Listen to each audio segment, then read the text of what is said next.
We'll talk about a really successful football team there in Seattle in just a bit from your alma mater. But let me just ask one question regarding the basketball team, because you have possibly the #1 overall pick in the NBA draft in Markelle Fultz playing in the backcourt there, and yet the team is struggling. Why do you think that is? They can't defend anybody, Michael, and this is a huge bummer. They had two players that went to the NBA draft after their freshman year, one and done players, in Marquise Chris and DeJounte Murray. And a lot of people have pointed out, oh, Lorenzo Romar probably didn't anticipate for this.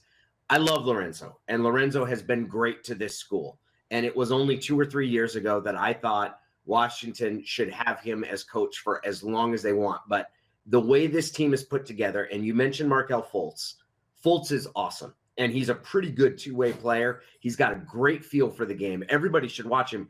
Unfortunately, he's on a team where it's poorly assembled. They don't play good defense. They can't guard anyone, and it's gonna really doom them. They're 4-5. That's Lorenzo's worst record after 9 games. They have a great recruiting class next year, but what we've seen, they've gone 5 years without making the tournament. 5 straight years, and certainly barring some sort of miraculous turnaround where they discover how to play defense, it's going to be 6 in a row. I can't imagine Fultz is sticking around, and that would be the 5th one-and-done player to come to Washington and play on a team that hadn't made the tournament in the past 6 years.